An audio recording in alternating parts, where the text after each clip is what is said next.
Should men care about a woman's body count? No, because they're allowed to have 100 bodies and we're not.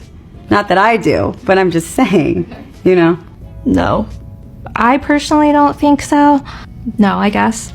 If a guy is going to care about her body count, then yeah, she can care about his, but there's definitely a double standard, as we all know. And if a guy is saying something like, oh, that girl is such a slut, she's blah, blah, blah, blah, then immediately they're unattractive to me. Like, why are you talking about that? Why do you care? I mean, if they do, they should be able to look at themselves in the mirror and kind of see if this is really a practical question to ask coming from you. I think it makes sense. Like, if I were to think that way, then I would understand why, like, a man would think that way as well. No, I don't think a man or a woman should really care about their body count. But if you do, it's more so as to why. So I'm going to push back here.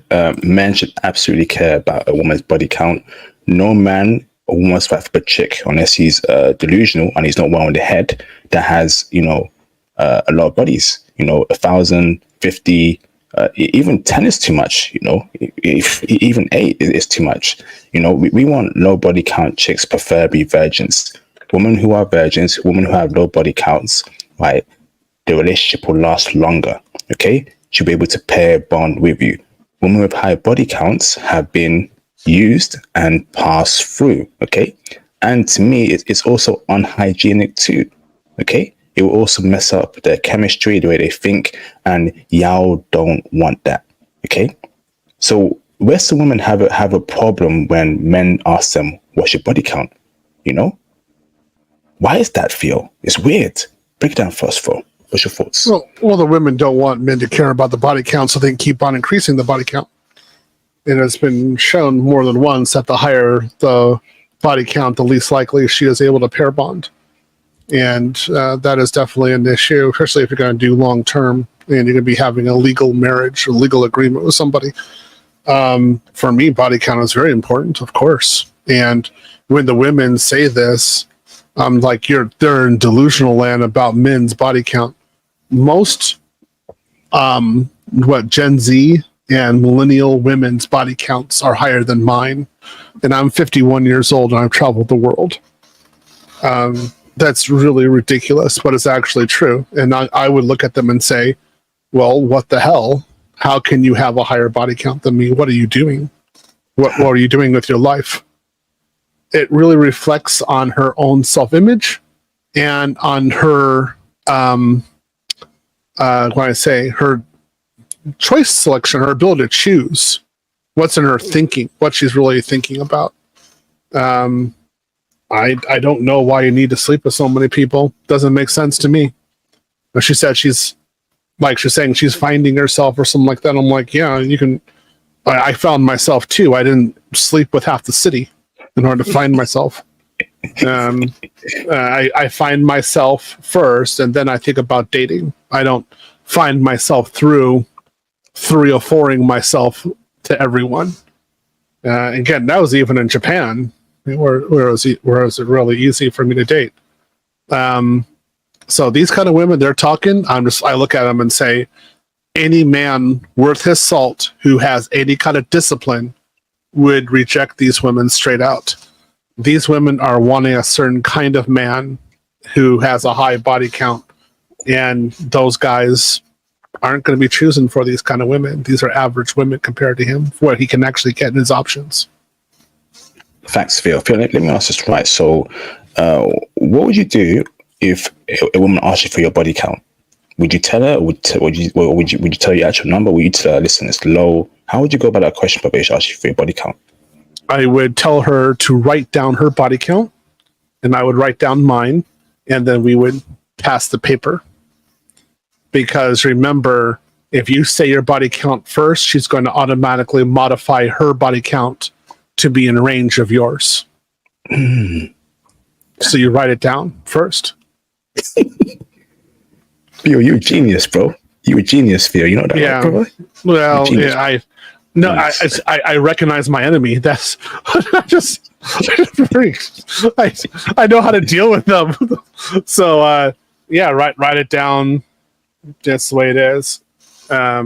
the reason I say that is because I had women who are coming up to me and they're saying like they are making more money than me. So Right. I was like, yeah, write it down. And they wrote down how much money they were making, and they said they were making $80,000 a year. I started laughing. I was like, "What's 80,000? I don't even know what that is." Oh my god! So, I learned to always just write it down, and because then they can't backpedal. Make sure you get them in a fixed position. Latin America, the gym is the club. That's how many women go to the gym in Latin America. Here, the gym is just the gym. Like, if I could get rid of all the clubs in Latin America, my life wouldn't be any different. I would just go to the gym, work out, meet women there, socialize with women that will smile at you when you talk to them. No problems. But you go to the gym here, most of the women look like they're whales, and they've been in the gym for 6 months and they haven't lost any fat. They need to practice eating once a day is what they should do, and they should eat a salad only.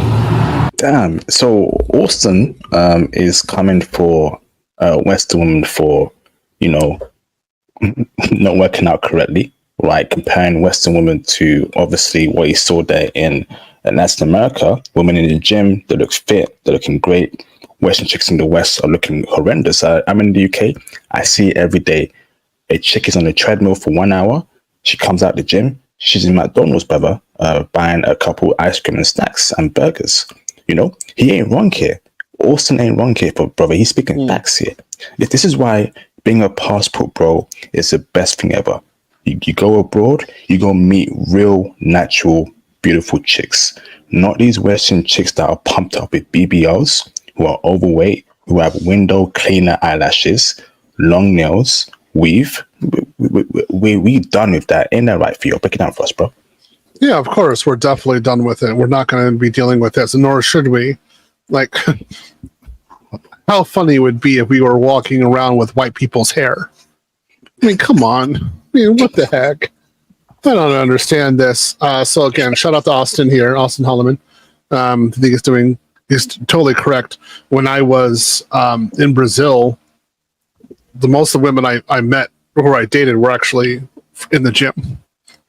That is definitely true. You actually need to be in there. You need to be working out. You need to be doing stuff.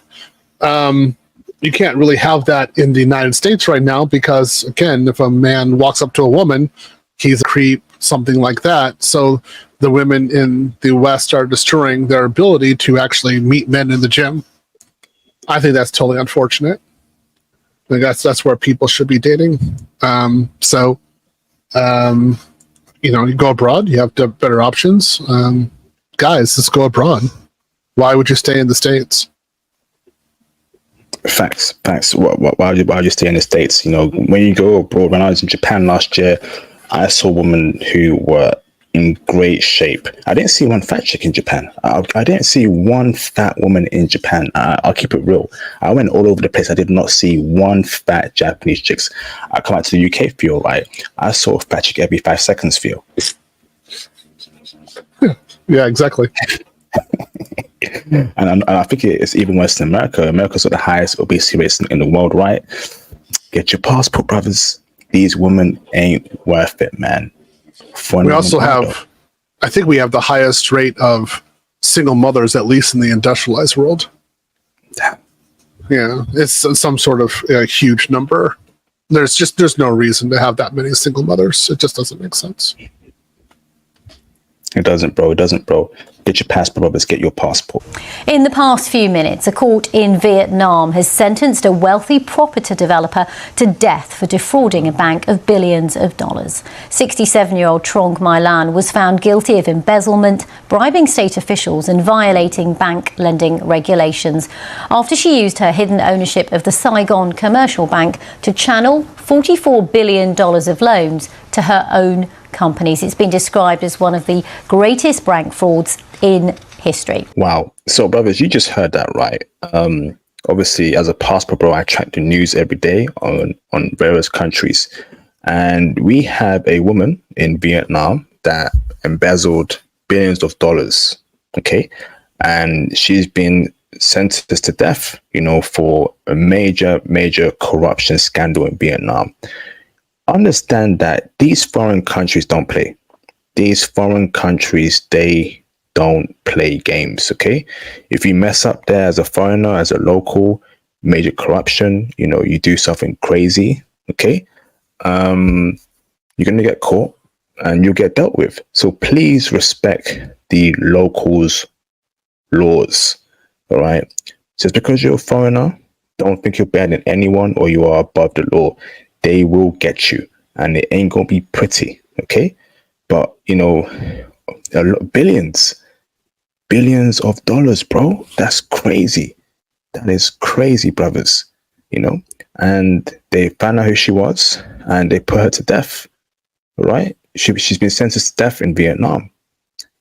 So you got to bear in mind that a lot of these foreign countries have the death penalty. A lot of these foreign countries have the death penalty. So if you're messing around, okay, if you're acting a fool, you do something crazy over there in a country that's a death penalty, you never know what could happen, brothers, okay? So please follow the laws. Don't be corrupt.